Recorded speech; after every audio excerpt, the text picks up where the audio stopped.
Welcome students. ਸਾਡਾ ਅੱਜ ਦਾ topic ਆ ਡਾਇਗਨੋਸਟਿਕ ਅਸੈਸਮੈਂਟ। ਪੂਰਾ ਲੌਂਗ ਕੁਐਸਚਨ ਆ ਇਹ ਤੁਹਾਡਾ, ਤੈਨੂੰ ਧਿਆਨ ਨਾਲ ਤੁਸੀਂ ਉਸੇ ਢੰਗ ਨਾਲ ਕਰ ਸਕਦੇ ਹੋ। ਸ਼ਾਰਟ ਨੋਟ ਵਿੱਚੋਂ ਤੁਸੀਂ ਕੱਢ ਸਕਦੇ ਹੋ। ਕੀ ਹੁੰਦਾ ਤਖਸੀਸੀ ਆਂਕਲਨ?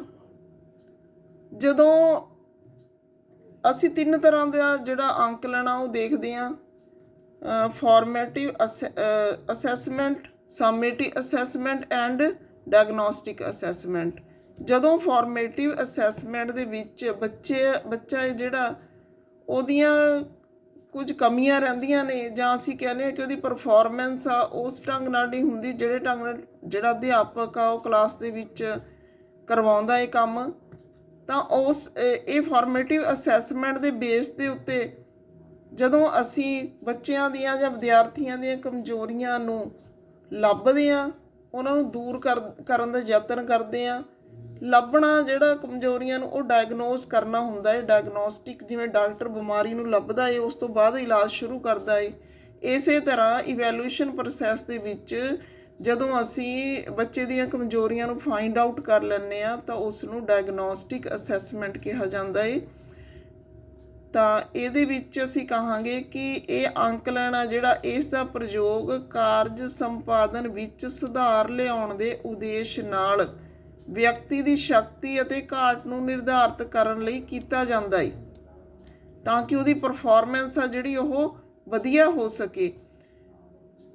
ਜਿਹੜੀ ਅਸੀਂ ਨਿਰਮਾਣਾਤਮਕ ਅੰਕਲਨ ਦੇ ਆਦਰਸ਼ ਠੀਕ ਕਰਨ ਵਾਲੇ ਨੁਸਖੇ ਦੁਆਰਾ ਅਨਿਯੋਜਿਤ ਰਹਿ ਜਾਂਦੀ ਹੈ, ਮੀਨਜ਼ ਅਨਰਿਜ਼ੋਲਵਡ ਜਿਹੜੀ ਉਹਦੀ ਸ਼ਕਤੀ ਆ ਉਹ ਰਹਿ ਜਾਂਦੀ ਆ, ਤਾਂ ਉੱਥੇ ਅਸੀਂ ਕਹਿੰਦੇ ਹਾਂ ਕਿ ਇੱਥੇ ਡਾਇਗਨੋਸ ਦੀ ਜ਼ਰੂਰਤ ਆ। ਇਸ ਕਿਸਮ ਦਾ ਅੰਕਲਨ ਵਧੇਰੇ ਵਿਸਤ੍ਰਿਤ ਅਤੇ ਵਰਣਨਾਤਮਕ ਹੁੰਦਾ ਏ। ਇਹ ਦ੍ਰਿਸ਼ਟੀ ਸੰਬੰਧੀ ਹੋਰ ਪ੍ਰੀਖਣਾਂ ਨੂੰ ਨਿਰਧਾਰਤ ਕਰਨ ਲਈ ਸ਼ਾਮਿਲ ਕਰਦਾ ਏ ਕਿ ਵਿਦਿਆਰਥੀ ਇੱਕ ਪੜ੍ਹਨ ਸੰਬੰਧੀ ਕੰਮ ਤੱਕ ਕਿਵੇਂ ਪਹੁੰਚਦਾ ਏ, ਜਿਵੇਂ ਕਿ ਵਿਦਿਆਰਥੀ ਚਿੱਤਰਾਂ ਉੱਤੇ ਸੁਣੇ ਗਏ ਸ਼ਬਦਾਂ ਤੇ ਹੋਰ ਪ੍ਰਸੰਗਿਕ ਸੰਕੇਤਾਂ ਜਾਂ ਇਸ਼ਾਰਿਆਂ 'ਤੇ ਵਿਸ਼ਵਾਸ ਕਰਦਾ ਹੈ, ਜਾਂ ਕੀ ਵਿਦਿਆਰਥੀ ਅਣਜਾਣ ਸ਼ਬਦਾਂ ਨੂੰ ਛੱਡ ਦਿੰਦਾ ਹੈ। ਤਾਂ ਇਸ ਤਰ੍ਹਾਂ ਨਾਲ ਅਸੀਂ ਇਹ ਫਾਈਂਡ ਕਰਦੇ ਹਾਂ ਕਿ ਵਿਦਿਆਰਥੀ ਦੀ ਕਮੀ ਹੈ ਜਿਹੜੀ ਉਹ ਕਿਉਂ ਰਹੀ ਆ, ਕੀ ਕਾਰਨ ਰਹੇ ਨੇ ਉਹਦੇ ਪਿੱਛੇ। ਇਹ ਸਾਰੀ ਚੀਜ਼ ਫਾਈਂਡ ਕਰਨ ਨੂੰ ਹੀ ਡਾਇਗਨੋਸਟਿਕ ਅਸੈਸਮੈਂਟ ਬੋਲਦੇ ਨੇ। ਅੱਗੇ ਮੀਨਿੰਗ ਕਰਦੇ ਹਾਂ ਅਸੀਂ ਡਾਇਗਨੋਸਟਿਕ ਅਸੈਸਮੈਂਟ ਦਾ। ਸ਼ਾਬਦਿਕ ਮੀਨਿੰਗ ਕਰਾਂਗੇ। ਸਧਾਰਨ ਰੂਪ ਵਿੱਚ ਤਖਸੀਸੀ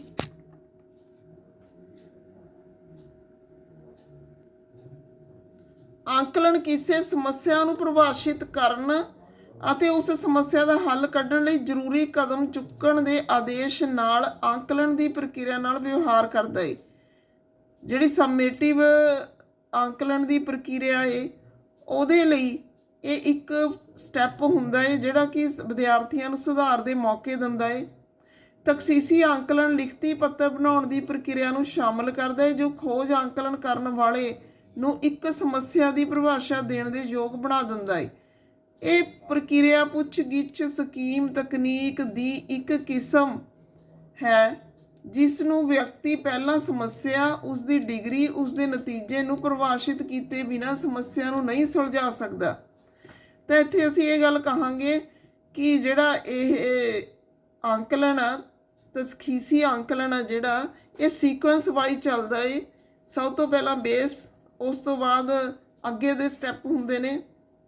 ਤਾਂ ਸਭ ਤੋਂ ਪਹਿਲਾਂ ਜੜ ਲੱਭੀ ਜਾਂਦੀ ਆ ਕਿ ਕਿਉਂ ਪਰਫਾਰਮੈਂਸ ਘਟੀ ਆ, ਉਸ ਦੇ ਕੀ ਕਾਰਨ ਨੇ, ਫਿਰ ਲੱਭੇ ਜਾਂਦੇ ਨੇ ਤਾਂ ਕੀ ਉਹ ਰਿਹਾ ਏ, ਕਾਹਦੀ ਘਾਟ ਰਹੀ ਆ। ਇਹ ਚੀਜ਼ਾਂ ਦੇਖਣ ਤੋਂ ਬਾਅਦ ਹੀ ਅੱਗੇ ਦੇ ਸਟੈਪ ਚੱਕੇ ਜਾਂਦੇ ਨੇ। ਤਾਂ ਤੁਸੀਂ ਇੱਥੇ ਤੁਹਾਨੂੰ ਵਰਡਿੰਗ ਆ ਜਿਹੜੀ ਥੋੜ੍ਹੀ ਜਿਹੀ ਕਿਤਾਬੀ ਵਰਡਿੰਗ ਆ, ਤੁਸੀਂ ਆਪਣੇ ਸ਼ਬਦਾਂ ਦੇ ਵਿੱਚ ਇਸ ਤਰ੍ਹਾਂ ਦੀ ਸਮੱਸਿਆ ਜਿਹੜੀ ਉਹਨੂੰ ਪਰਿਭਾਸ਼ਿਤ ਕਰ ਸਕਦੇ ਹੋ। ਤਖਸੀਸੀ ਅੰਕਲਨ ਭਿੰਨ ਵਿਸ਼ਿਆਂ ਵਿੱਚ ਹੋ ਸਕਦਾ, ਅਲੱਗ-ਅਲੱਗ ਸਬਜੈਕਟਾਂ ਦੇ ਵਿੱਚ ਹੁੰਦਾ। ਇਹ ਨਹੀਂ ਜ਼ਰੂਰੀ ਕਿ ਕੋਈ ਖਾਸ ਸਬਜੈਕਟ 'ਚ ਹੁੰਦਾ ਹੈ। ਸਿਹਤ ਦੇ ਖੇਤਰਾਂ ਵਿੱਚ ਡਾਕਟਰਾਂ ਨੂੰ ਰੋਗੀ ਦੀ ਅੰਦਰੂਨੀ ਤੇ ਬਾਹਰੀ ਹਾਲਤ ਦੇ ਸਾਵਧਾਨੀਪੂਰਵਕ ਵਿਸ਼ਲੇਸ਼ਣ ਦੁਆਰਾ ਉਸ ਦੀ ਸਿਹਤ ਸੰਬੰਧੀ ਸਮੱਸਿਆ ਨੂੰ ਦੇਖਣ ਯੋਗ ਬਣਾਉਂਦਾ ਹੈ। ਵਿਦਿਅਕ ਢਾਂਚੇ 'ਚ ਜਿਹੜਾ ਤਸ਼ਖੀਸੀ ਅੰਕਲਨ ਆ, ਇਸ ਦਾ ਪ੍ਰਯੋਗ ਮਾਪਣਯੋਗ ਸ਼ਬਦਾਂ, ਕੌਸ਼ਲਾਂ, ਦ੍ਰਿਸ਼ਟੀਕੋਣਾਂ, ਵਿਸ਼ਵਾਸਾਂ, ਜਾਣਕਾਰੀ ਦੇ ਲਿਖਤੀ ਪੱਤਰਾਂ ਤਿਆਰ ਕਰਨ ਲਈ ਕੀਤਾ ਜਾਂਦਾ ਹੈ। ਸਿੱਖਿਆ ਦੇ ਖੇਤਰ ਦੇ ਵਿੱਚ ਤਸ਼ਖੀਸੀ ਅੰਕਲਨ ਦੇਖਦੇ ਹਾਂ। ਹੁਣ ਅੱਗੇ ਅਸੀਂ ਵਿਦਿਅਕ ਖੇਤਰ ਵਿੱਚ ਜਿਹੜਾ ਤਸ਼ਖੀਸੀ ਅੰਕਲਨ ਆ, ਉਹ ਅਧਿਆਪਨ ਸਿੱਖਣ ਚੱਕਰ ਦੇ ਸ਼ੁਰੂ ਵਿੱਚ ਹੁੰਦਾ ਹੈ। ਜਿਹੜਾ ਟੀਚਿੰਗ ਲਰਨਿੰਗ ਸਾਈਕਲ ਆ, ਉਹਦੇ ਸ਼ੁਰੂ 'ਚ ਹੋ ਜਾਂਦਾ ਇਹ। ਇਸ ਕਿਸਮ ਦਾ ਅੰਕਲਨ ਅਧਿਆਪਨ ਇੱਕ ਵਿਦਿਆਰਥੀ ਇੱਕ ਇਕਾਈ ਲਈ ਲੈ ਕੇ ਆਉਂਦਾ ਹੈ, ਨਾਲ ਹੀ ਇੱਕ ਵਿਅਕਤੀ ਜਾਂ ਇੱਕ ਗਰੁੱਪ ਦੀਆਂ ਸ਼ਕਤੀਆਂ ਅਤੇ ਵਿਸ਼ੇਸ਼ ਸਿੱਖਣ ਜ਼ਰੂਰਤਾਂ ਲਈ ਦੀਆਂ ਉਹਨਾਂ ਇੱਛਾਵਾਂ ਦੇ ਸੰਬੰਧ ਵਿੱਚ ਸਿਖਾਈਆਂ ਜਾਂਦੀਆਂ ਨੇ ਦੀ ਸਮਝ ਨੂੰ ਪ੍ਰਦਾਨ ਕਰਦਾ ਹੈ। ਵਿਸ਼ੇਸ਼ ਜਿਹੜਾ ਸਿੱਖਣ ਜ਼ਰੂਰਤਾਂ ਨੇ, ਇਹ ਜਿਹੜੀਆਂ ਨੇ ਇਹਨਾਂ ਦੇ ਸੰਬੰਧ ਨੂੰ ਪ੍ਰਗਟ ਕਰਦਾ ਹੈ ਕਿ ਵਿਸ਼ੇਸ਼ ਸਿੱਖਣ ਜ਼ਰੂਰਤਾਂ ਕਿਹੜੇ ਸੰਦਰਭ ਵਿੱਚ ਵਿਦਿਆਰਥੀਆਂ ਨੂੰ ਹੈਗੀਆਂ ਨੇ। ਦੂਜੇ ਸ਼ਬਦਾਂ ਵਿੱਚ ਅੰਕਲਨ ਆ ਜਿਹੜਾ ਅਧਿਆਪਕਾਂ ਨੂੰ ਕਿਸੇ ਸਿੱਖਣ ਗਤੀਵਿਧੀ ਨੂੰ ਦੂਰ ਕਰਨ ਤੋਂ ਪਹਿਲਾਂ ਦੀ ਜਾਣਕਾਰੀ ਤੇ ਗਲਤ ਧਾਰਨਾਵਾਂ ਦੇ ਸੰਬੰਧ ਵਿੱਚ ਜਾਣਕਾਰੀ ਦਿੰਦਾ ਹੈ। ਸਿੱਖਣ ਗਤੀਵਿਧੀਆਂ ਸ਼ੁਰੂ ਕਰਨੀਆਂ ਨੇ, ਦੁਬਾਰਾ ਤੋਂ ਸ਼ੁਰੂ ਕਰਨੀਆਂ ਨੇ, ਉਹਨਾਂ ਪ੍ਰਤੀ ਗਲਤ ਧਾਰਨਾਵਾਂ ਦਾ ਮਤਲਬ ਇਹ ਹੁੰਦਾ ਕਿ ਅਸੀਂ ਜਿਹੜੀ ਕਮਜ਼ੋਰੀ ਆ ਉਹ ਕਿਸੇ ਹੋਰ ਪੱਖ 'ਚ, ਅਸੀਂ ਜਿਹੜੀ ਕਮਜ਼ੋਰੀ ਹੈ ਗਲਤ ਸਾਈਡ ਦੇ ਉੱਤੇ ਸਮਝ ਕੇ ਉਸ ਨੂੰ ਡਾਇਗਨੋਜ਼ ਜਾਂ ਉਸ ਨੂੰ ਰਿਮੀਡੀਅਲ ਜਿਹੜਾ ਟਰੀਟਮੈਂਟ ਆ ਉਹ ਦੇਵਾਂਗੇ। ਤਾਂ ਇਹ ਚੀਜ਼ ਇੱਥੇ ਕੰਮ ਕਰਦੀ ਹੈ ਕਿ ਅਸੀਂ ਸਹੀ ਢੰਗ ਨਾਲ ਸਹੀ ਜਿਹੜਾ ਨੁਕਤਾ ਫੜ ਕੇ ਅਧਿਆਪਨ ਦੇ ਵਿੱਚ ਸਹੀ ਜਿਹੜੀ ਆ ਚੇਂਜ ਲੈ ਕੇ ਆਉਣੀ ਹੈ ਬੱਚੇ ਦੇ ਵਿੱਚ।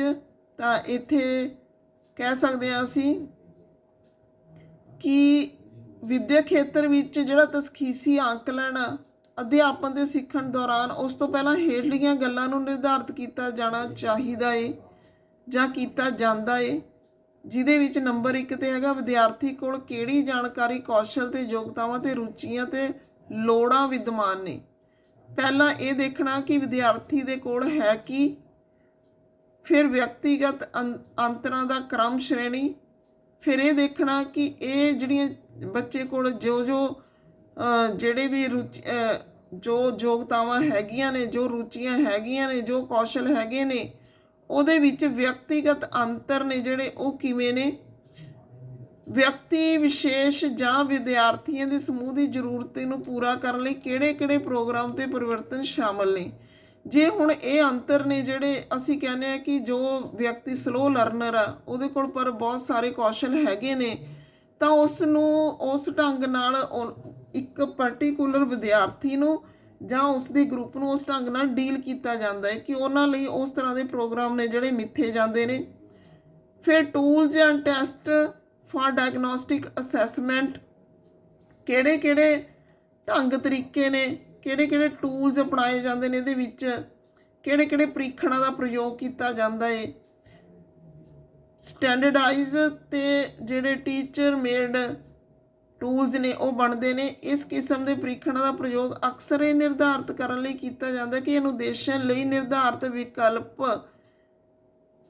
ਦਾ ਪ੍ਰਯੋਗ ਕਰਨ ਤੇ ਵੀ ਵਿਦਿਆਰਥੀ ਨੂੰ ਪੜ੍ਹਨ ਲਿਖਣ, ਗਣਿਤ ਜਾਂ ਹੋਰ ਵਿਸ਼ਿਆਂ ਵਿੱਚ ਪ੍ਰੋਬਲਮ ਕਿਉਂ ਆ ਰਹੀ ਹੈ। ਫਿਰ ਹੈਗਾ ਵਿਦਿਅਕ ਪੱਧਰਾਂ ਤੋਂ ਪਹਿਲਾਂ ਇੱਕ ਸੰਪੂਰਨ ਤਸ਼ਖੀਸੀ ਅੰਕਲਨ ਦਾ ਪ੍ਰਬੰਧ ਕੀਤਾ ਜਾਂਦਾ ਹੈ। ਅੰਕਲਨ ਪ੍ਰਕਿਰਿਆ ਇੱਕ ਵਿਦਿਆਰਥੀ ਦੀ ਕੌਸ਼ਲ ਸੰਬੰਧੀ ਘਾਟਾਂ ਨੂੰ ਨਿਰਧਾਰਿਤ ਕਰਦੀ ਆ ਕਿ ਕਿੱਥੇ ਕੁ ਘਾਟ ਰਹਿੰਦੀ ਆ। ਆਰੰਭਕ ਪ੍ਰੀਖਣ ਭਵਿੱਖ ਵਿੱਚ ਹੋਣ ਵਾਲੇ ਪ੍ਰੀਖਣਾਂ ਦੇ ਆਧਾਰ ਤੇ ਪ੍ਰਗਤੀ ਨੂੰ ਨਿਰਧਾਰਿਤ ਕਰਨ ਲਈ ਆਧਾਰ ਰੇਖਾ ਦਾ ਕੰਮ ਕਰਦਾ ਹੈ। ਆਰੰਭਕ ਪ੍ਰੀਖਣ ਦਾ ਮਤਲਬ ਇਹੀ ਆ ਕਿ ਫਾਰਮੇਟਿਵ ਦੇ ਬੇਸ ਦੇ ਉੱਤੇ ਅਸੀਂ ਡਾਇਗਨੋਸਟਿਕ ਜਿਹੜੀ ਇਵੈਲੂਏਸ਼ਨ ਜਾਂ ਅਸੈਸਮੈਂਟ ਕਰਦੇ ਆ, ਤਾਂ ਕਿ ਜਿਹੜੀ ਫਾਈਨਲ ਅਸੈਸਮੈਂਟ ਆ, ਸਮੇਟਿਵ ਅਸੈਸਮੈਂਟ ਆ, ਉਸ ਦੇ ਉੱਪਰ ਬਹੁਤਾ ਅਸਰ ਨਾ ਪਵੇ ਬੱਚੇ ਦੀ ਪ੍ਰਗਤੀ ਤੇ, ਉਸ ਦੀ ਪ੍ਰਗਤੀ ਪਹਿਲਾਂ ਹੀ ਸੁਧਾਰੀ ਜਾਵੇ। ਇਸ ਦਾ ਅਰਥ ਵਿੱਚ ਤਸ਼ਖੀਸੀ ਅੰਕਲਨ ਆ ਜਿਹੜਾ ਇੱਕ ਅਜਿਹਾ ਪ੍ਰੀਖਣ ਹੈ ਜਿਸ ਨੂੰ ਵਿਦਿਆਰਥੀਆਂ ਲਈ ਕਰਵਾਇਆ ਜਾਂਦਾ ਹੈ ਜਦੋਂ ਉਹ ਕਿਸੇ ਨਵੇਂ ਸਾਲ ਦੀ ਪੜ੍ਹਾਈ ਨੂੰ ਆਰੰਭ ਕਰ ਰਹੇ ਹੁੰਦੇ ਹਨ। ਮੀਨ ਜੋ ਬਾਕੀ ਬੱਚਿਆਂ ਨਾਲ ਰਲ ਕੇ ਚੱਲਣ, ਪਹਿਲਾਂ ਹੀ ਜਿਹੜਾ ਉਹਨਾਂ ਦਾ ਬਖਰੇਵਾਂ ਹੈ ਬਾਕੀ ਬੱਚਿਆਂ ਤੋਂ ਨਾ ਪੈ ਜਾਵੇ, ਤਾਂ ਜਦੋਂ ਸਾਲ ਦੇ ਸ਼ੁਰੂ ਦੇ ਵਿੱਚ ਹੀ ਬੱਚਿਆਂ ਦੀ ਕਮਜ਼ੋਰੀ ਦੇਖੀ ਜਾਂਦੀ ਹੈ ਸਟੂਡੈਂਟਸ ਦੀ, ਤਾਂ ਉਹਨਾਂ ਨੂੰ ਉੱਥੇ ਹੀ ਫੜ ਕੇ ਕਮਜ਼ੋਰੀ ਨੂੰ ਉਹਨਾਂ ਨੂੰ ਦੂਰ ਕਰਨ ਦਾ ਯਤਨ ਕੀਤਾ ਜਾਂਦਾ ਹੈ। ਅੰਕਲਨ ਇਹ ਦਿਖਾਉਂਦਾ ਹੈ ਕਿ ਇੱਕ ਦੇ ਕੋਲ ਪਹਿਲਾਂ ਤੋਂ ਕਿੰਨੀ ਜਾਣਕਾਰੀ ਆ, ਉਸ ਦਾ ਗ੍ਰੇਡ ਕਿਹੜਾ ਹੋਣਾ ਚਾਹੀਦਾ ਹੈ। ਤਸਖੀਸੀ ਅੰਕਲਨ ਕਿਸੇ ਵਿਸ਼ੇਸ਼ ਸਥਿਤੀ ਦੀਆਂ ਹਾਲਾਤਾਂ ਉੱਪਰ ਨਿਰਭਰ ਕਰਦਿਆਂ ਤਰੀਕੇ ਜਾਂ ਸਾਧਨਾਂ ਦੇ ਪ੍ਰਯੋਗ ਦੁਆਰਾ ਖੋਜਕਰਤਾਵਾਂ ਜਾਂ ਵਿਗਿਆਨਕਾਂ ਨੂੰ ਨਵੀਆਂ ਖੋਜਾਂ ਕਰਨ ਦੇ ਯੋਗ ਬਣਾਉਂਦਾ ਹੈ। ਅੱਗੇ ਹੈਗਾ ਡਾਇਗਨੋਸਟਿਕ ਟੈਸਟ। ਤਸਖੀਸੀ ਅੰਕਲਨ ਆ ਜਿਹੜਾ ਵਿਸ਼ੇਸ਼ ਕੌਸ਼ਲਾਂ ਵਿੱਚ ਘਾਟਾਂ ਵੱਲ ਸੰਕੇਤ ਕਰਨ ਦੇ ਲਈ ਬਣਾਏ ਜਾਂਦੇ ਨੇ। ਇਹਨਾਂ ਦਾ ਤਤਕਾਲਿਕ ਉਦੇਸ਼ ਉਹਨਾਂ ਅੰਗਾਂ ਨੂੰ ਦੇਖਣਾ ਹੈ ਜਿਨ੍ਹਾਂ ਵਿੱਚ ਹੋਰ ਨਿਰਦੇਸ਼ਨ ਦੀ ਜ਼ਰੂਰਤ ਹੈ। ਅਧਿਆਪਨ ਵਿਧੀਆਂ ਨੂੰ ਸੁਧਾਰਨਾ ਪੈਂਦਾ ਹੈ। ਤਾਂ ਇਹਨਾਂ ਦੇ ਪ੍ਰੀਖਣਾਂ ਦਾ ਪ੍ਰਯੋਗ ਇਸ ਤਰੀਕੇ ਨਾਲ ਅਸੀਂ ਕਹਿ ਸਕਦੇ ਹਾਂ, ਵਿਦਿਆਰਥੀਆਂ ਦੀ ਪ੍ਰਾਪਤੀ ਵਾਸਤੇ ਅਗਵਾਈ ਦੇਣ ਲਈ, ਵਿਦਿਆਰਥੀਆਂ ਦੀਆਂ ਔਕੜਾਂ ਲਈ ਅਗਵਾਈ ਦੇ ਰੂਪ ਵਿੱਚ, ਵਿਅਕਤੀਗਤ ਮੁਸ਼ਕਲਾਂ ਨੂੰ ਦੂਰ ਕਰਨ ਲਈ, ਵਿਸ਼ੇਸ਼ ਸਿਖਲਾਈ ਜਾਂ ਉਪਚਾਰਾਤਮਕ ਅਧਿਆਪਨ ਲਈ ਵਿਦਿਆਰਥੀਆਂ ਨੂੰ ਸਮੂਹਾਂ ਵਿੱਚ ਵੰਡਣਾ। ਤਿਆਰ ਕੀਤਾ ਗਿਆ ਆਲੋਚਨਾਤਮਕ ਪ੍ਰੀਖਣ 1 ਸਾਲ ਦੇ ਕੰਮ ਜਾਂ ਵਿਸ਼ੇ ਦੀ ਮੁੱਢਲੀ ਅਵਸਥਾ ਵਿੱਚ ਖੋਜਪੂਰਨ ਪ੍ਰੀਖਣ ਦੇ ਅਧਿਐਨ ਦੀਆਂ ਵੱਖ-ਵੱਖ ਸ਼ਾਖਾਵਾਂ ਜਾਂ ਇਕਾਈਆਂ ਵਿੱਚ ਸ਼ਾਮਿਲ ਕੌਸ਼ਲਾਂ ਜਾਂ ਸਮਰੱਥਾਵਾਂ ਲਈ ਵਿਸ਼ੇਸ਼ਣਾਤਮਕ ਪ੍ਰੀਖਣ ਦੇ ਰੂਪ ਵਿੱਚ ਪ੍ਰਯੋਗ ਕੀਤਾ ਜਾ ਸਕਦਾ ਹੈ। ਤਸਖੀਸੀ ਅੰਕਲਨ ਆ ਜਿਹੜਾ, ਇਹਦੇ ਨਾਲ ਸੰਬੰਧਿਤ ਖੇਤਰ ਕਿਹੜੇ-ਕਿਹੜੇ ਨੇ? ਅਕਲਮੰਦੀ, ਸ਼ਖਸੀਅਤ, ਵਿਸ਼ੇਸ਼ ਵਿਸ਼ਿਆਂ ਵਿੱਚ ਪ੍ਰਾਪਤੀ, ਸਧਾਰਨ ਵਿਦਿਅਕ ਪ੍ਰਾਪਤੀ। ਤਸਖੀਸੀ ਪ੍ਰੀਖਣ ਦੇ ਨਤੀਜੇ ਨੇ ਜਿਹੜੇ ਵਿਸਤ੍ਰਿਤ ਰੂਪ ਵਿੱਚ ਵਿਦਿਆਰਥੀਆਂ ਦੁਆਰਾ ਪ੍ਰਾਪਤ ਕੀਤਾ ਗਿਆ ਸਹੀ ਪੱਧਰ ਤੇ ਮੁਸ਼ਕਲਾਂ ਦੀ ਪ੍ਰਕਿਰਤੀ ਦੀ ਸੰਖੇਪਿਤ ਰੂਪ ਵਿੱਚ ਪ੍ਰਗਟਾਵਾ ਕਰਦੇ ਨੇ। ਇਹ ਪ੍ਰੀਖਣ ਵਿਸ਼ੇਸ਼ ਕਿਸਮ ਦੇ ਅਨੁਦੇਸ਼ਨ ਤੇ ਅਭਿਆਸ ਜਿਹੜਾ ਕਿ ਪ੍ਰਾਪਤੀ ਨੂੰ ਇੱਛਿਤ ਪੱਧਰ ਤੱਕ ਲਿਆਉਣ ਲਈ ਜ਼ਰੂਰੀ ਹੋਵੇਗਾ ਦੀ ਖੋਜ ਕਰਨ ਵਿੱਚ ਸਹਾਇਤਾ ਕਰਦੇ ਨੇ।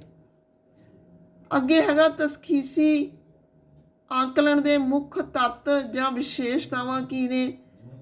ਇਹਦੇ ਵਿੱਚ ਅਸੀਂ ਕਹਾਂਗੇ ਜਿਹੜਾ ਤਸਖੀਸੀ ਅੰਕਲਨ ਅਸਲ ਰੂਪ 'ਚ ਉਹਨਾਂ ਕੌਸ਼ਲਾਂ ਨੂੰ ਸ਼ਾਮਲ ਕਰਦਾ ਹੈ ਜਿਹੜੇ ਵਿਦਿਆਰਥੀ ਦੇ ਪੂਰਵ ਨਿਰਧਾਰਿਤ ਸੈੱਟ ਲਈ ਕਿਵੇਂ ਕਾਰਜ ਸੰਪਾਦਨ ਕਰ ਰਹੇ ਨੇ, ਇਹ ਦੇਖਦੇ ਨੇ। ਇਸ ਪ੍ਰਕਾਰ ਅੰਕਲਨ ਅੱਗੇ ਹੋਣ ਵਾਲੇ ਪ੍ਰੋਗਰਾਮਾਂ ਲਈ ਜ਼ਰੂਰੀ ਢੰਗ ਨਾਲ ਜੋੜਿਆ ਜਾਣਾ ਚਾਹੀਦਾ ਜੋ ਜਿਹੜੀਆਂ ਪਛਾਣੀਆਂ ਹੋਈਆਂ ਸਮੱਸਿਆਵਾਂ ਨੇ ਉਹਨਾਂ ਨੂੰ ਹੱਲ ਕਰ ਦੇਵੇ। ਤਾਂ ਇਹਦੇ ਵਿੱਚ ਅਸੀਂ ਇਹ ਕਹਾਂਗੇ ਕਿ ਸਪੋਜ਼ ਕਰੋ ਇੱਕ ਜਿਹੜਾ ਸਬਜੈਕਟ ਆ ਉਹਦੇ ਵਿੱਚ ਬੱਚੇ ਦਾ ਹੱਥ ਕਮਜ਼ੋਰ ਆ ਜਾਂ ਬੱਚੇ ਨੂੰ ਸਮਝ ਘੱਟ ਆ ਰਿਹਾ ਜਾਂ ਉਹਦੇ ਵਿੱਚ ਉਹਦੀ ਕਮਜ਼ੋਰੀ ਆ, ਤਾਂ ਅਸੀਂ ਸਾਰੇ ਸਾਲਾਨਾ ਮੁਲਾਂਕਣ ਤੋਂ ਪਹਿਲਾਂ ਉਸ ਕਮਜ਼ੋਰੀ ਨੂੰ ਦੂਰ ਕਰਨ ਦਾ ਯਤਨ ਕਰਾਂਗੇ। ਇੱਥੇ ਨਿਰਮਾਣਾਤਮਕ ਤੇ ਤਸਖੀਸੀ ਅੰਕਲਨ ਆਂਸ਼ਿਕ ਰੂਪ ਤੋਂ ਨਾਲ ਹੀ ਨਾਲ ਹੁੰਦੇ ਨੇ।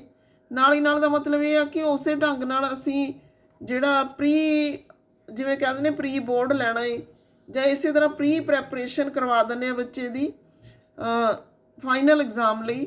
ਇਹੀ ਕਾਰਨ ਹੈ ਕਿ ਕੁਝ ਸਿੱਖਿਆ ਸ਼ਾਸਤਰੀ ਅੰਕਲਨ ਨੂੰ ਨਿਰਮਾਣਾਤਮਕ ਅੰਕਲਨ ਦੇ ਘਟਕ ਦੇ ਰੂਪ ਵਿੱਚ ਚਿੱਤਰਦੇ ਹਨ, ਪਰੰਤੂ ਕੁਝ ਲੇਖਕ ਨੇ ਜਿਹੜੇ ਵਿਦਵਾਨ ਨੇ ਤਸਖੀਸੀ ਅੰਕਲਨ ਨੂੰ ਮਾਪਣ ਦਾ ਇੱਕ ਨਿਮਨ ਰੂਪ ਮੰਨਦੇ ਨੇ। ਤਸਖੀਸੀ ਅੰਕਲਨ ਦਾ ਉਦੇਸ਼ ਨਿਰਦੇਸ਼ਨ ਤੋਂ ਪਹਿਲਾਂ ਹਰੇਕ ਵਿਦਿਆਰਥੀ ਨੂੰ ਕਮਜ਼ੋਰੀਆਂ ਦੀ ਜਾਣਕਾਰੀ ਤੇ ਕੌਸ਼ਲਾਂ ਨੂੰ ਜਾਂਚਣਾ ਹੈ, ਇਹਨਾਂ ਨੂੰ ਸਥਾਪਿਤ ਕਰਨਾ, ਵਿਦਿਆਰਥੀਆਂ ਦਾ ਉਪਚਾਰ ਕਰਨ ਤੇ ਹਰੇਕ ਵਿਦਿਆਰਥੀ ਦੇ ਵਿਸ਼ੇਸ਼ ਜ਼ਰੂਰਤਾਂ ਨੂੰ ਪੂਰਾ ਕਰਨ, ਪਾਠਕ੍ਰਮ ਨੂੰ ਸਮਾਯੋਜਿਤ ਕਰਨ ਲਈ ਅਨੁਭਵ ਪ੍ਰਦਾਨ ਕਰਨਾ ਹੈ। ਫਿਰ ਅੱਗੇ ਮੁੱਖ ਤੱਤ ਹੈਗੇ ਨੇ ਇਹਦੇ, ਇਹ ਪੂਰਵ ਨਿਰਧਾਰਿਤ ਸਿੱਖਣ ਉਦੇਸ਼ਾਂ ਦੇ ਨਾਲ ਸੰਬੰਧਿਤ ਹੋਣਾ ਚਾਹੀਦਾ ਹੈ। ਇਹ ਨਹੀਂ ਕਿ ਅਸੀਂ ਅਲੱਗ ਦੀ ਜਿਹੜੀ ਡਾਇਗਨੋਸ ਕਰ ਰਹੇ ਹਾਂ, ਸਾਡੇ ਗੋਲਜ਼ ਨੇ ਜਿਹੜੇ ਏਮਜ਼ ਨੇ ਉਹੀ ਹੋਣਗੇ। ਇਹ ਪ੍ਰਣਾਲੀਬੱਧ ਤਰੀਕੇ ਨਾਲ ਪਾਠਕ੍ਰਮ ਦੇ ਅਧੀਨ ਬਣਿਆ ਹੋਣਾ ਚਾਹੀਦਾ ਹੈ। ਇਹ ਜਿਹੜਾ ਅਸੀਂ ਇੱਥੇ ਕਹਿ ਸਕਦੇ ਹਾਂ ਕਿ ਜਿਹੜਾ 0 ਪੀਰੀਅਡ ਲਗਾ ਕੇ ਅਸੀਂ ਬੱਚਿਆਂ ਦਾ ਬਾਕੀ ਟਾਈਮ ਟੇਬਲ ਵੀ ਅਪਸੈਟ ਨਹੀਂ ਕਰਾਂਗੇ, ਪਰ ਉਹਨਾਂ ਨੂੰ ਐਕਸਟਰਾ ਜਿਹੜਾ ਉਹ ਪੜ੍ਹਾਵਾਂਗੇ, ਤਾਂ ਇਹ ਚੀਜ਼ ਹੋ ਸਕਦੀ ਹੈ ਇੱਥੇ। ਇਸ ਨੂੰ ਵਿਦਿਆਰਥੀਆਂ ਲਈ ਅਗਲੇ ਪੜਾਵਾਂ ਦੀ ਪਛਾਣ ਕਰਨੀ ਚਾਹੀਦੀ ਹੈ। ਸਿੱਖਣ ਦੀਆਂ ਜ਼ਰੂਰਤਾਂ ਦੀ ਪਛਾਣ ਕਰਨ ਲਈ ਵਿਦਿਆਰਥੀਆਂ ਨੂੰ ਸ਼ਾਮਲ ਕਰਨ ਦੀ ਜ਼ਰੂਰਤ ਹੈ। ਇਸ ਪ੍ਰਕਿਰਿਆ ਦੇ ਵਿੱਚ ਅੰਕਲਨ ਜਾਣਕਾਰੀ ਦੇ ਪ੍ਰਕਾਸ਼ ਵਿੱਚ ਅਧਿਆਪਕ ਨੂੰ ਕੋਰਸ ਤੇ ਅਧਿਆਪਕ ਪਹੁੰਚਾਂ ਨੂੰ ਪਰਿਵਰਤਿਤ ਕਰਨਾ ਚਾਹੀਦਾ ਹੈ। ਜਦੋਂ ਸਾਨੂੰ ਪਤਾ ਲੱਗ ਗਿਆ ਕਿ ਸਾਡੀ ਕਮੀ ਕਿੱਥੇ ਆ, ਤਾਂ ਸਾਨੂੰ ਜਿਹੜੇ ਮੈਥਡਸ ਨੇ ਉਹ ਚੇਂਜ ਕਰ ਲੈਣੇ ਚਾਹੀਦੇ ਨੇ। ਬਰਾਬਰ ਮੌਕਿਆਂ ਦੇ ਮੁੱਦਿਆਂ ਨੂੰ ਧਿਆਨ ਵਿੱਚ ਰੱਖਦੇ ਹੋਏ ਟੈਸਟਿੰਗ ਢੁਕਵੀਂ ਹੋਣੀ ਚਾਹੀਦੀ ਹੈ। ਪ੍ਰੀਖਣ ਦਾ ਨਿਰਦੇਸ਼ਨ ਪ੍ਰਬੰਧ ਸਪਸ਼ਟ ਹੋਣਾ ਚਾਹੀਦਾ ਹੈ। ਨਤੀਜਿਆਂ ਨੂੰ ਖਰਾਬ ਨਹੀਂ ਕਰਨਾ ਚਾਹੀਦਾ। ਵਿਦਿਆਰਥੀਆਂ ਨੂੰ ਇਹ ਸਮਝਣਾ ਚਾਹੀਦਾ ਕਿ ਇਹਨਾਂ ਦਾ ਪ੍ਰੀਖਣ ਕਿਉਂ ਤੇ ਕਿਵੇਂ ਹੋਣਾ ਚਾਹੀਦਾ ਹੈ। ਆਕਲਣ ਖੇਤਰ ਦੇ ਦ੍ਰਿਸ਼ਟੀਕੋਣ ਨਾਲ ਇਹ ਉਹਨਾਂ ਲੋਕਾਂ ਲਈ ਜਿਹੜੇ ਇਸ ਵਿੱਚ ਲੱਗੇ ਹੋਏ ਹਨ ਕਾਫੀ ਪ੍ਰਮਾਣਿਕ, ਵਿਸ਼ਵਾਸਯੋਗ, ਵਿਵਹਾਰਿਕ ਤੇ ਸਵੀਕਾਰ ਕਰਨਯੋਗ ਹੋਣਾ ਚਾਹੀਦਾ ਹੈ। ਤਸਖੀਸੀ ਆਕਲਣ ਪਾਠਕ੍ਰਮ ਵਿੱਚ ਸਿਖਾਏ ਜਾਣ ਵਾਲੇ ਕੌਸ਼ਲਾਂ ਨੂੰ ਪਰਖ ਸਕਦਾ ਹੋਵੇ। ਅਧਿਕ ਮੌਲਿਕ ਤੇ ਸੰਪੂਰਨ ਪ੍ਰਕਿਰਤੀ ਵਾਲੇ ਮੁੱਖ ਜਿਨ੍ਹਾਂ ਨੂੰ ਪਾਠਕ੍ਰਮ ਵਿੱਚ ਵਿਕਸਿਤ ਕਰਨ ਦੀ ਆਸ ਕੀਤੀ ਜਾਂਦੀ ਹੈ ਨੂੰ ਪ੍ਰੀਖਣ ਕਰਨ ਵਾਲਾ ਹੋਣਾ ਚਾਹੀਦਾ। ਜਿਹੜੇ ਮੇਨ ਕੌਸ਼ਲ ਨੇ ਉਹਨਾਂ ਨੂੰ ਪ੍ਰੀਖਣ ਕਰਨ ਵਾਲਾ ਹੋਣਾ ਚਾਹੀਦਾ। ਇਹਦੇ ਯਤਨ ਕੀ ਨੇ, ਅਪਰੋਚਿਸ ਕੀ ਨੇ? ਦੋ ਤਰ੍ਹਾਂ ਦੀਆਂ ਅਪਰੋਚਿਸ ਨੇ ਇਹਦੀਆਂ, ਫਾਰਮਲ ਤੇ ਇਨਫਾਰਮਲ। ਪਹਿਲਾਂ ਫਾਰਮਲ ਦੀ ਗੱਲ ਕਰਾਂਗੇ ਅਸੀਂ। ਫਾਰਮਲ ਦੇ ਵਿੱਚ ਬਹੁਤ ਸਾਰੇ ਯੋਗ ਪ੍ਰੀਖਣ ਵਿਸ਼ੇਸ਼ ਕੌਸ਼ਲਾਂ ਦੇ ਆਕਲਣ ਮੌਜੂਦ ਹੁੰਦੇ ਨੇ।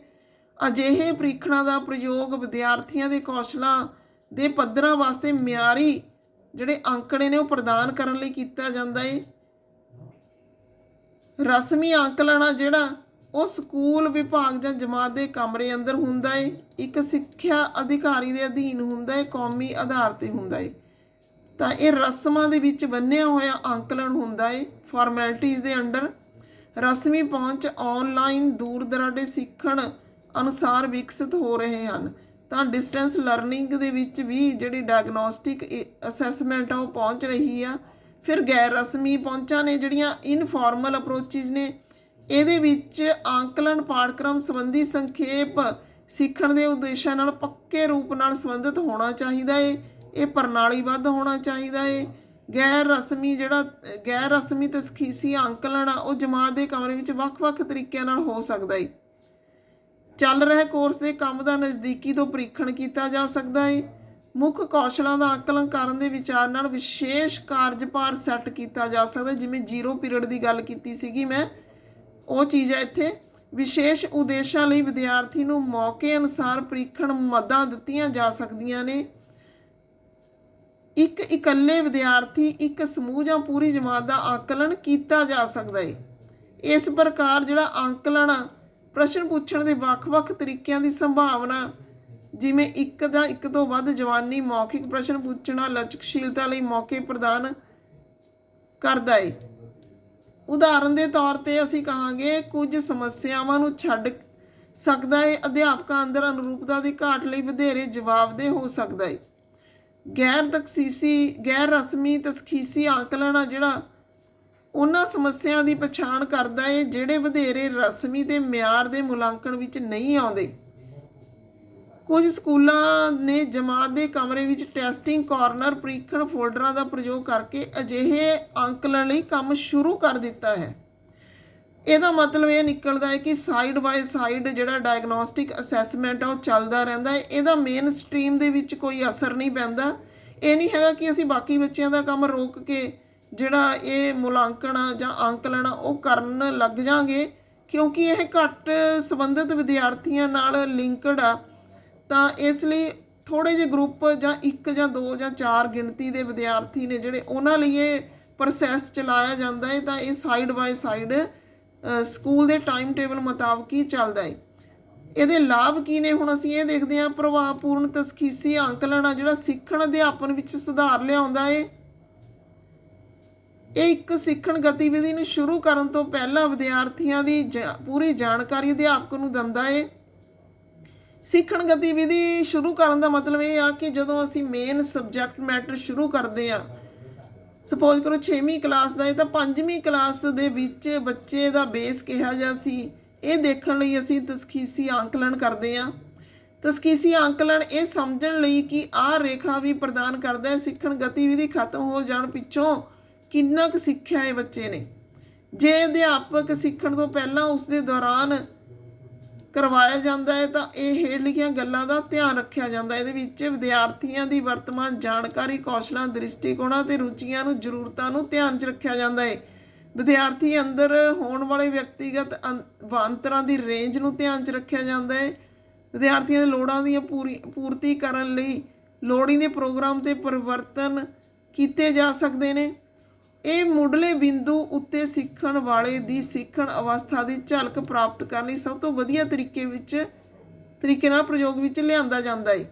ਮੁੱਢਲੇ ਬਿੰਦੂ ਤੋਂ ਮੀਨਜ਼ ਜ਼ੀਰੋ ਪ੍ਰੋਸੈਸਿੰਗ ਤੋਂ। ਇਹ ਉਸ ਸਮੇਂ ਬਹੁਤ ਜਾਣਕਾਰੀ ਭਰਪੂਰ ਹੁੰਦਾ ਹੈ ਜਦੋਂ ਬਹੁਤ ਸਾਰੇ ਵਿਸ਼ਿਆਂ ਵਾਲੀ ਸਥਿਤੀ ਹੁੰਦੀ ਹੈ ਜਿੱਥੇ ਇੱਕ ਕੋਰਸ 'ਚ ਵਿਦਿਆਰਥੀਆਂ ਦੀ ਵਿਦਿਅਕ ਪਿੱਠ ਭੂਮੀ ਦਾ ਵੱਖ-ਵੱਖ ਪੱਧਰ ਹੁੰਦਾ ਹੈ।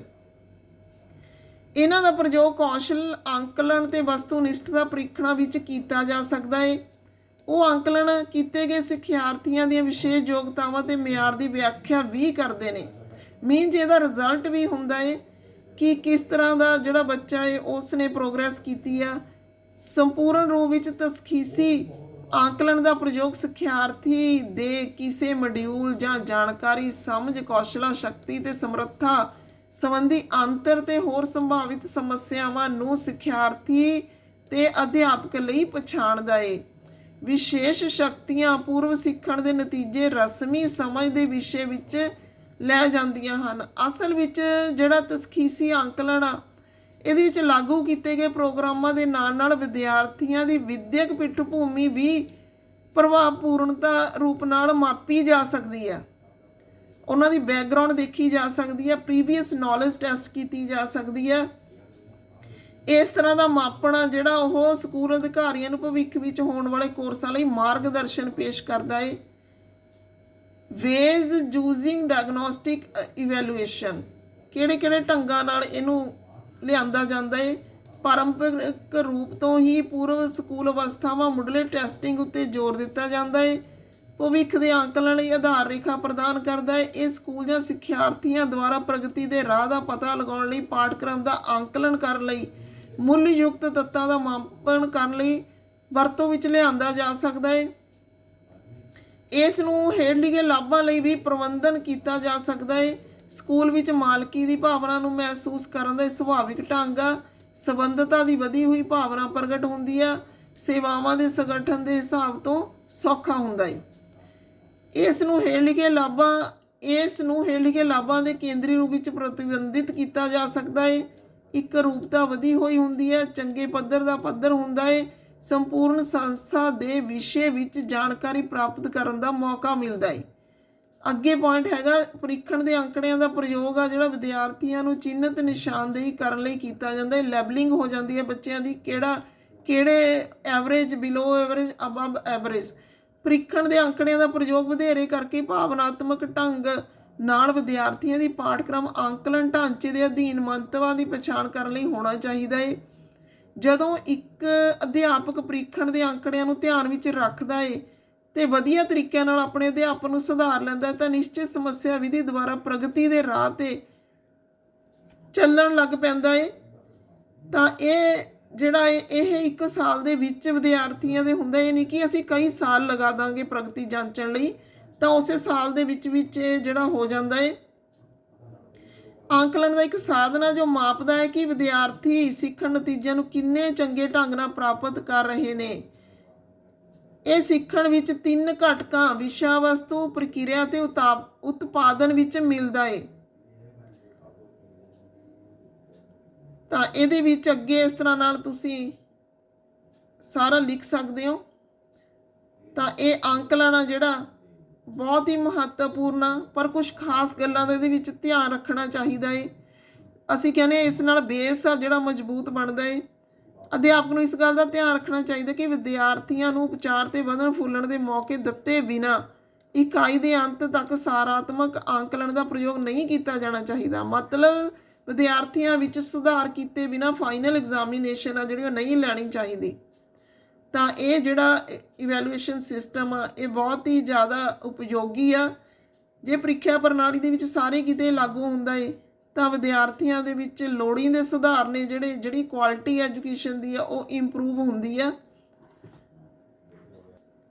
ਤਾਂ ਅੱਜ ਦੀ ਵੀਡੀਓ ਦੇ ਵਿੱਚ ਇੰਨਾ ਹੀ। ਵੀਡੀਓ ਭਾਵੇਂ ਲੰਬੀ ਆ ਪਰ ਤੁਹਾਡਾ ਇੱਕ ਲੌਂਗ ਕੁਐਸਚਨ ਕਵਰ ਕਰਦੀ ਆ, ਤਾਂ ਇਸ ਨੂੰ ਸੁਣੋ ਧਿਆਨ ਨਾਲ, ਸਮਝੋ, ਆਸਾਨ ਸ਼ਬਦਾਂ ਦੇ ਵਿੱਚ ਲਿਖਣ ਦੀ ਕੋਸ਼ਿਸ਼ ਕਰੋ। ਜ਼ਰੂਰੀ ਨਹੀਂ ਕਿ ਜੋ ਭਾਸ਼ਾ ਕਿਤਾਬੀ ਲਿਖੀ ਹੋਈ ਆ ਤਾਂ ਤੁਸੀਂ ਉਸੇ ਢੰਗ ਨਾਲ ਲਿਖੋ। ਤਾਂ ਆਸ ਕਰਦੀ ਹਾਂ ਕਿ ਤੁਹਾਨੂੰ ਸਮਝ ਆ ਗਿਆ ਹੋਊਗਾ। Okay, thanks.